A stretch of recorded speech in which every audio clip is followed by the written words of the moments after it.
Good evening, everyone. Choshev Rabbonim, Rabbi Bookatz, Ada, Norma, friends. We've come here tonight to pay tribute to our dear Maish Bookatz of blessed memory. And as one person commented in typical Maish style, we didn't have eulogies for him. It was one day of Shiva for him. And at the behest of Rabbi Bookatz, and so appropriately, we've come together tonight to pay tribute to this most unique person. This Akeres Abayis, this foundation block of Al Shu. We're going to hear 3 Hespedim, 3 eulogies, following which we have Mazoines food at the back. And if I can ask everybody to make a bracha in the memory Lilu Nishmas Moshe ben Yerachmiel. I'd like to call on first Rabbi Bookatz.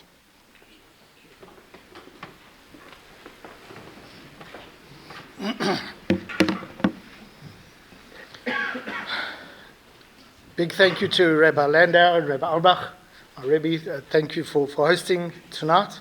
And a big thank you to the community. It's actually very strange. I must be honest, made a little bit of a confession, is that public speaking is just what I do. I mean, it's what I do, day and night, and I speak. And yet, preparing for tonight, I actually had no idea what to say. I must be honest, I've been rattling the whole day, the last few days. I had no idea what to say. I really didn't. And my brother in Melbourne, they also did a Shloshim memory for my father in Melbourne. And he sent us through his Hesped, what he gave. I thought, I could actually just read it. It was so brilliant. But I'm not going to do it. But at least it got me going. And I found it very hard, I must be honest. And I found it very hard personally, obviously, and in front of such a esteemed community that my father loved so deeply. You have to understand how deeply my father loved the shul. So much so, the community, is that when we were talking years ago, we were talking about, Dad, Mom, maybe the time you should maybe think about settling and making Aliyah and going to Eretz Yisrael and, retiring in Eretz Yisrael. And, there's only one home for a Jew. And his eyes sparkled, the thought of going back to Israel. And then he thought, no, because this community is irreplaceable. That's what he said. Where will he find a community like this?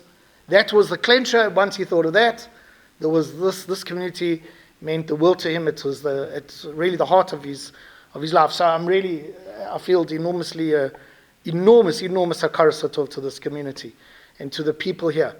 And the chesed, the role that he played and the role that you played in his life and in my mom's life, and it's just irreplaceable. I really, really mean it. There's no words.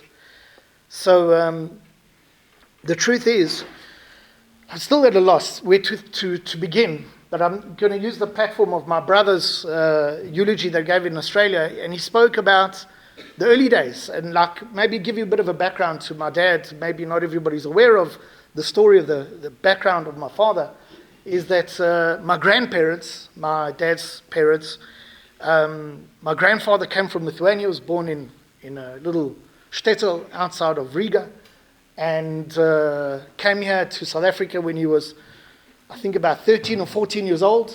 Nothing but the clothes on his back. We actually managed to find the register of when he docked in, the boat docked in, signed in by his name. And he came here to South Africa to build a life and to bring the family over from Lithuania to South Africa, because he witnessed with his own eyes the murder of his father and his older brother by Cossacks. So that was the memory that he had of Lithuania.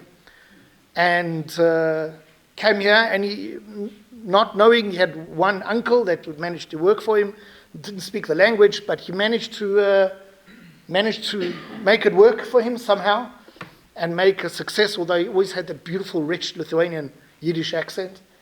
And he married my grandmother, who was this vivacious, funny, beautiful, bubbly personality, naughty as hell. And as my brother pointed out, the humor came from her side of the family, but the integrity and the moral character and the Jewish pride, that came from my grandfather. And my dad was raised in this home and had one little sister, Norma, who's here somewhere, I don't know where she is. There she is. And she was his little princess, his whole life. He was enormously protective over his little sister. He wouldn't let her go anywhere without his accompaniment and support and protection, enormously protective of his little sister. And the bond between a brother and sister I've never seen like the brother between my dad and Norma. And that really just one of the many examples of the example that he set for us in terms of what it means to be a member of the family.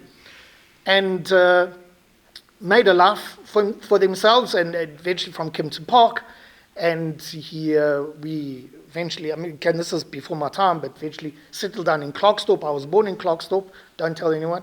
And he was a manager of a store there, and eventually when I was a year old, they decided to make Aliyah and settle around of Israel. And the thought of living in a city was not an option. My dad had to work the land, to the bone, because you're building the land. It was 1973 or 74, and we settled in a kibbutz, in Kibbutz Sderot, in the heart of, right outside of Sderot. It was a walk away. We used to pick up our friends from Kibbutz Sderot down to Sderot and to our school, Shara Negev, right outside Gaza. It was a stone's throw away. And that's where we were raised, and we actually had the most idyllic childhood. And one of the things that my father stood out so profoundly in was, even in those days, he was an incredible, he had the most profound values, and that he stood for, and he didn't toe the line. He had like this rebellious streak, really. If I show you pictures of him in his youth, he had long hair, he looked like he was a real hippie. And that hippiness, that was a rebellious streak, but that rebellious streak was based on moral fiber. It was to the point that he even had conflict. Some of you may have heard the story, I mentioned it at the one-night prayers that we had at my house. When he was serving in the IDF, he often had conflict with his superior officers because he didn't like the way they treated the Arabs. He didn't like the way, he told us one time there was an incident when they were doing shooting practice, and the commanding officer was trying to motivate the guys, and he said, imagine that's an Arab. And my dad put his rifle down and walked away. Like, he almost got court-martialed for it. Why? Because you don't talk about a human being like that. Tell me he's a terrorist. Tell me he's my enemy. But don't tell me he's an Arab. We've got Arabs in our unit over here. Like, it was just unacceptable. Grew up in a house where racism was not tolerated because every human being has to be looked at as an individual. And that kind of moral courage is what stood out for me from childhood to this day. The example that he made in terms of what it really means to have moral courage and to stand up. And I even told him once, I pointed him out to him, and I showed him different sources in the Gemara, and they were showing him that the definition of Yirat Shamayim is to have moral courage, whether it's in private or in public. And he was amazed. He says, but I don't have Yirat Shamayim. I said, Dad, this is Yirat Shamayim. This is the very definition of Yirat Shamayim. Is that what's important is not negotiable. That's it. This is important, it's not negotiable. And eventually my dad couldn't tolerate, I think, the communist kind of socialist mentality of the kibbutz. Eventually we came back here to South Africa because at his heart my dad was a family man. He loved his parents and his sister, and he realized that kids need to grow up with cousins and with uncles and aunties and with grandparents, and that's what we did. We came back here. And again, that same value system, it's amazing how even here in South Africa, it is remarkable that here in South Africa, this is where he found Hashem. Actually, his connection with God was always. My dad was very spiritual, even dabbled around with maybe strange forms of spirituality, but he was a deeply spiritual man. And only later on, to the credit of Rabbi Tatz, Rabbi Furman, and others, that he was inspired by the depth of Torah. The depth of real spirituality and moral spiritual values, and the depth of Torah. And then he realized that everything that his father treasured was at his back door. You don't have to look elsewhere, you just have to look in your own backyard. And I remember one time I was learning with him, Hatzola gave him a gift of a Sefer HaChinuch. It was Art Scroll translated, the Sefer HaChinuch, the whole set, Hebrew and English, beautiful, typical, magnificent Art Scroll work. And we were learning, and I pointed out to him the Torah prohibition of Lo Taguru Bifnei Ish, that you shouldn't be afraid of any man. It's talking to a judge. A judge mustn't be intimidated by the litigants, by the lawyers. Don't be intimidated. Why? Because judgment belongs to God. And my dad got teary-eyed. He says, this is the ultimate truth, to be fearless, because ultimately judgment belongs to God. And these are the values that my dad raised me in. And part of it was, and I'm sure you're well aware of it, is the remarkable, every opportunity he had was an opportunity, when encountering people, was an opportunity to uplift people. Always complimenting, always uplifting. I remember as a kid, it's amazing. It's like, for me, it's proof of the divine, is that as a kid, I hated school. I really hated school.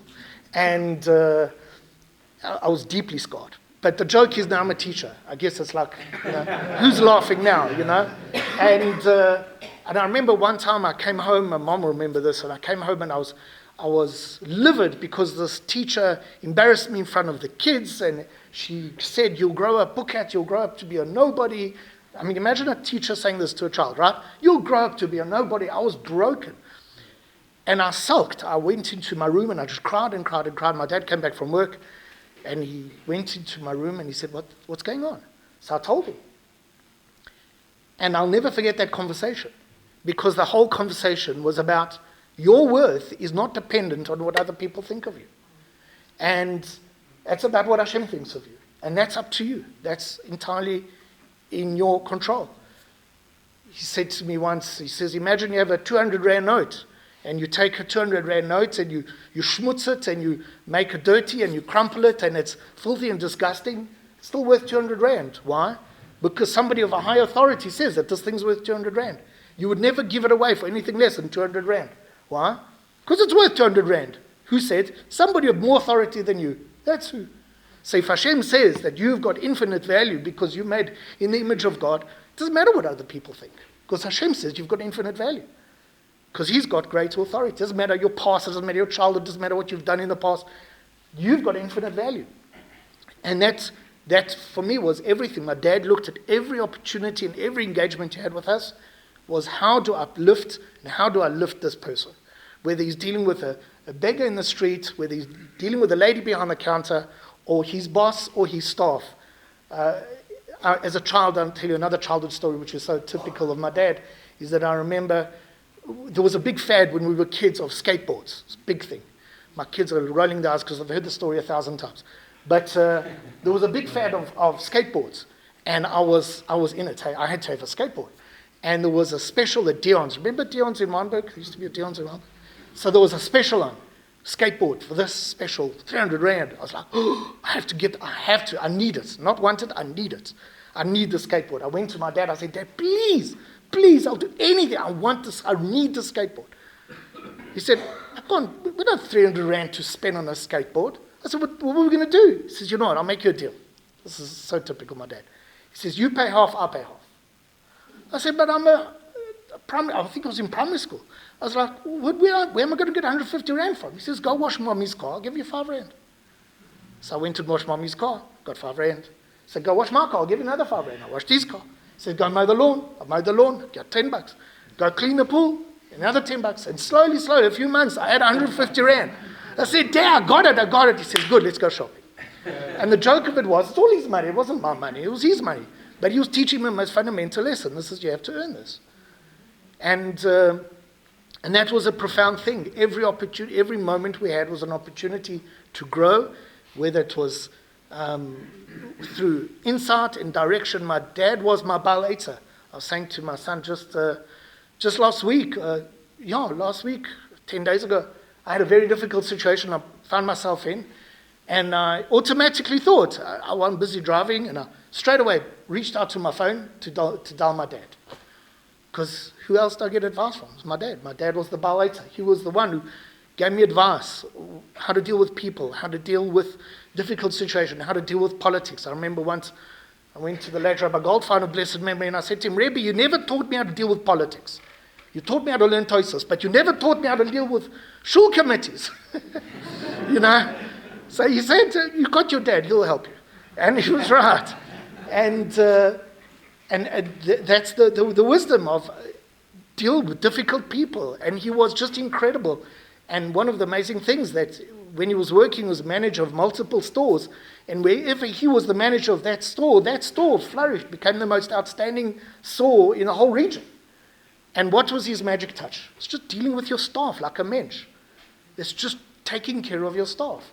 Just dealing with them integrity. They felt protected, they felt cared for, they knew what is expected, but the most thing, they felt safe and they felt loved. Whether they came to him for personal loans or they came for him for advice or whatever it was, they felt safe. That was his priority was the staff. Their priority was dealing with the customers. His concern was not the customers, his concern was the staff. And that's how he built what he did. And I think, that for me is the most profound thing. And then later on in his life, he found Torah, he found the wisdom of God, and it only resonated with all his life values and everything that he lived by. So, I could go on. I could think of more and more stories, of childhood stories. But, and the last thing, I need to say this because it's important, and that is that my dad never stopped showering us with love. When I mean love, a day would not go past where I heard multiple times, I love you. Multiple times. We were kissed the whole time. I remember as a 16-year-old high school teenager cuddling with my dad on the sofa. That was, my dad made us feel loved, and he made us, every time my dad would turn around and say, who loves you? You do. My kids still hear it. They know it from me. Because that's what my dad kept reinforcing us. And I think he kept doing it to my mom. I think she eventually got like, Maish, enough. But, and I think also just the remarkable love and support and the partnership and the marriage that he created with my mom. I don't think in 120 years I'll be able to create the type of home that they created. And the partnership and the bond, the love, the growth. They would, every morning, they would, at breakfast, after davening, they had breakfast, and they would learn. They would learn together, whether it was a Rabbi Toski on the Parsha or a Sefer HaChinuch, or something. They would learn, and he loved learning. He loved learning with Lawrence. He loved learning with the shul. He loved learning. Rabbi Tatz's voice was always rippling around the house. And Rabbi Goldfein's voice was always going in the background of the house. And that was inspiring. Taught me how to read, taught me to love reading. Just a few years ago, maybe a year ago, I was telling him about my latest passion. I fell in love with Nietzsche. I feel like I'm having an affair with a German. And he said, tell me why. And I started reading to him Nietzsche's writing. He said, oh my God, this is amazing. And he thought like Nietzsche was always like the biggest anti-Semite. Meantime, like this is the best stuff. He said, like he was amazed. He was always receptive, always wanting to learn more. And then I took his copy of Aristotle's Ethics, and I see handwritten notes throughout. Solzhenitsyn's Gulag Archipelago. It's a treasure trove with my dad's notes throughout. How many people even bothered reading the Gulag Archipelago? And there was my dad's notes throughout, handwritten notes throughout the book. Just a love of people, a love of wisdom, a love of God, a love of the Jewish community, a love of the land of Israel. Could not stand it, people speaking badly about the land of Israel. Couldn't stand Lashon Hara, couldn't. I think he got that from his father. My grandfather would not hear a word of Lashon Hara, not even about Goyim. He wouldn't tolerate it. You don't talk about people like that. People, always said to us, not a topic of conversation. That's what they are. People, not a topic. So these are of the many, many values I learned from my dad. I could go on, but I have to give you an opportunity to have supper, and also Rabbi Landau, or I don't know, Milton. And a big thank you. I can't. Milton, you played such a crucial role in my dad's life. He loved you so much, so much. When I had issues, I would go to my dad and he would go speak to you. So thank you. Thank you to this magnificent, magnificent community. Thank you.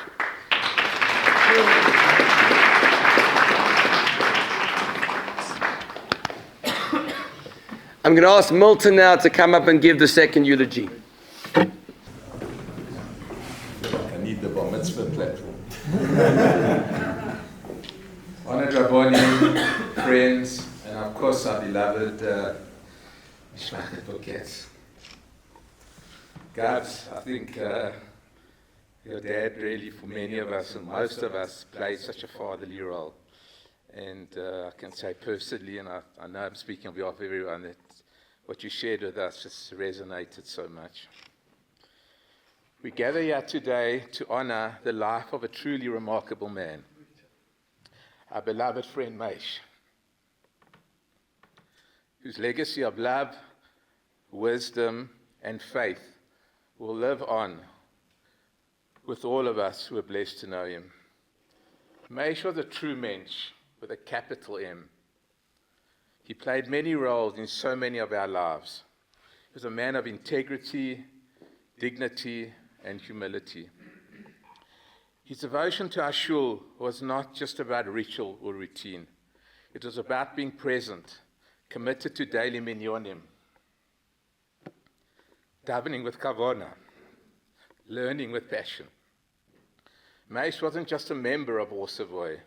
He helped build it, not with bricks and mortar, but with time, service, and commitment. As a husband to our beloved Ada, where's Ada? As a husband to our beloved Ada, he was a pillar of strength, commitment, and tenderness. Together they built a Bayit Ne'eman, rooted in faith, mutual respect, and tender care. Observing their quiet gestures, especially on Shabbos mornings, their shared laughter, and the strength that they drew from one another was truly, truly inspirational for many of us, for all of us. As a father, Maish was warm and always present. He led by example, and it's no coincidence that he raised such mensches, renowned for their integrity and compassion. I can personally attest, and I didn't add this in after your speech, I can personally attest to many, many conversations I had with Maish, where he spoke about his children with such love, with such pride, his children and grandchildren, with such pride in all their achievements. And yes, guys, he did phone me off often because he cared so much for you guys, and he was so badly wanted things to go well. To us here at Ohr Savoy, as well as to the wider community, he was a guide, a friend, and confidant, a great listener who always made you feel like your words mattered.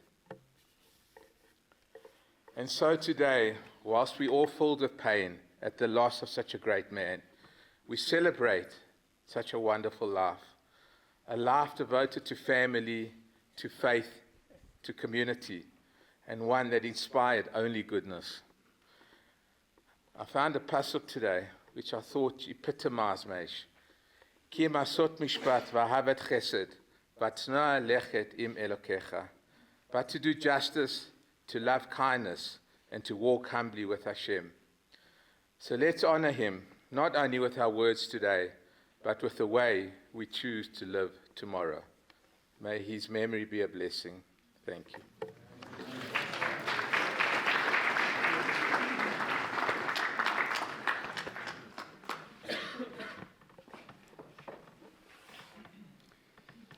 Thank you, Milton.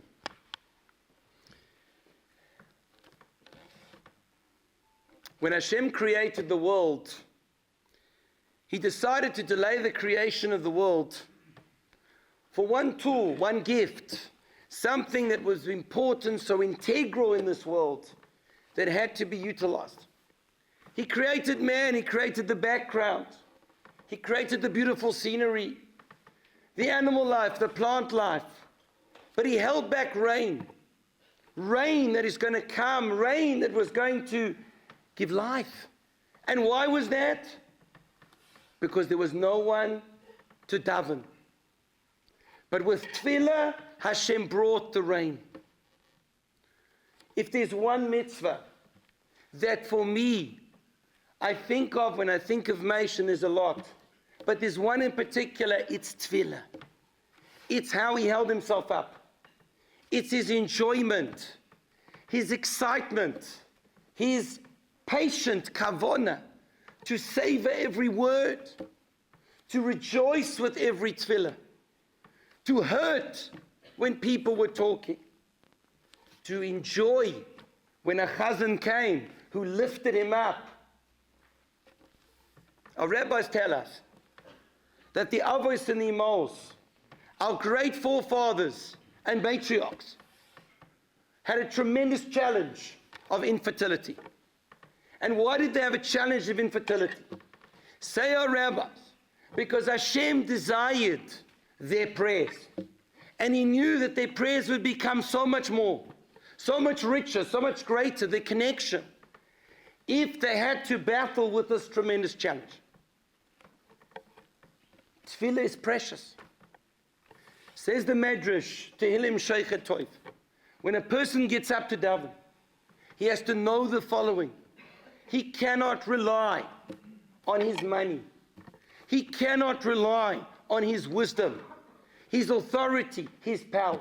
But there's only one thing that can stand to protect a person, and that is his tefillah. When I saw Maish lead the Amud, when his mother was Nefta, I cannot tell you what an experience that was.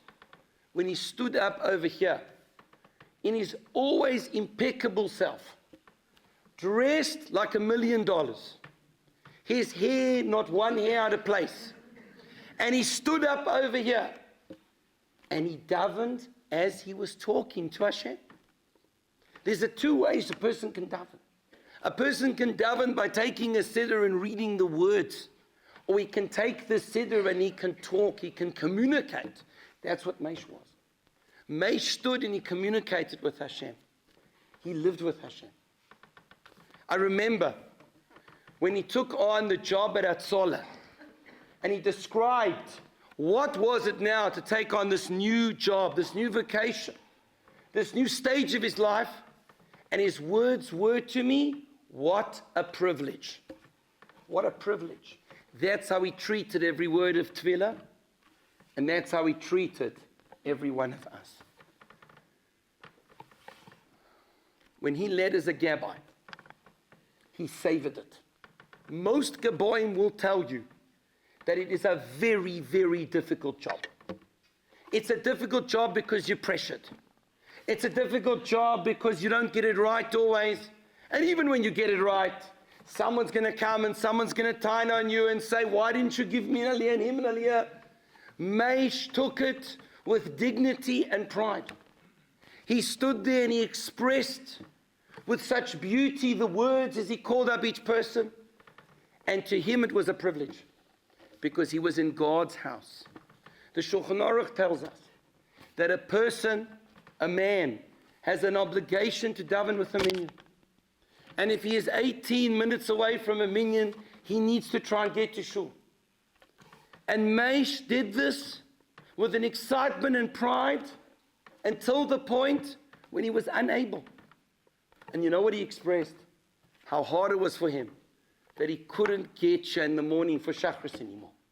It was so hard for him. And how much joy he showed when he came in here and he was able on those days to come for a Shabbos morning with that same dignity, with that same pride, with that same excitement. The Gemara tells us that there's a number of things that need tzrichin chizuk. They need constant reiteration. They need constant work. And I talk for myself. And one of them is tefillah. And Maish exemplified that. He came here and he worked at it. He would share a vort and how he worked on himself. And the joy that he got. It's not always easy for us. We live in a generation of ADHD times 1,000. We all struggle to sit through anything. We struggle to focus. But what Maish showed us is when you have a thirst, when you have a taste, when you have a desire, that's something that pulls you through. When I think of Maish, I think This is a person who's an example to all of us. And if it's one thing that perhaps I could implore, one thing perhaps I can ask, is think of Maish when it comes to davening. Think of him. Think of his words. Think of how he dressed, how he acted. Think of how careful he was with how he spoke. And think of what a human being can achieve when he decides to put his head to it. At a time like this, when the Jewish people are in a very difficult situation, this moment should not be wasted. When we think of Maish, Zichron Livrocha, let his memory be a blessing. Ada should be with continued gesund, continued love, continued kindness, as you've always showed us. Rabbi Bookatz should continue to be Marbitz Torah and to lead Waverly Shul with the dignity that you lead it. And all of us, Bezrat Hashem, should be with gesund.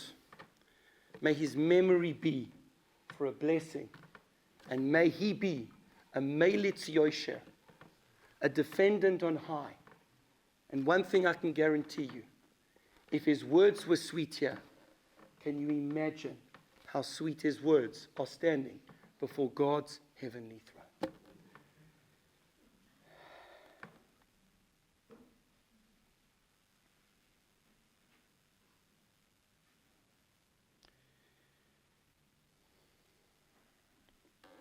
I'll conclude with the following. When I came to the shul 16 years ago, Maish came up to me very soon afterwards, asking if he could learn some Torah. And we learned also a bit of Sefer HaChinuch. And when we learned Sefer HaChinuch together, I remember something that stood out for me.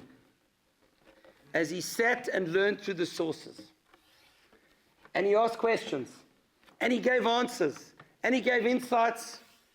And no, Rabbi Bookatz, Rabbi Tats was not just in the background, it was every second word.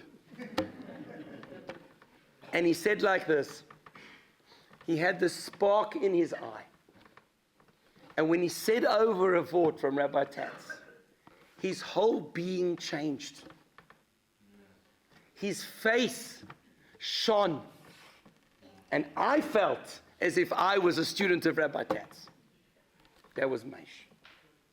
Yehi Zichra Baruch, may his memory be for a blessing. Thank you. And please help yourself with the back.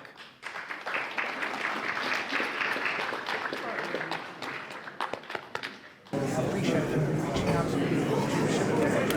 But I got near of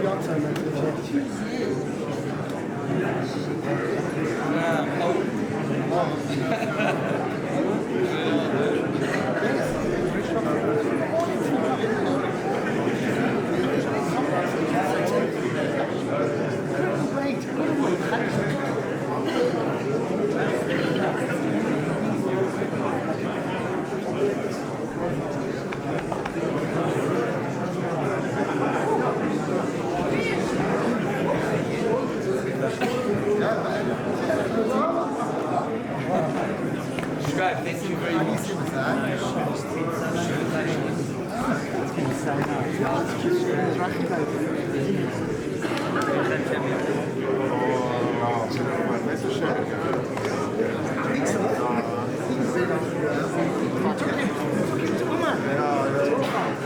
You know, what did Opa say?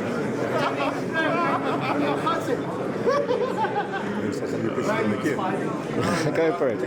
Catch it on video. It's a blessing.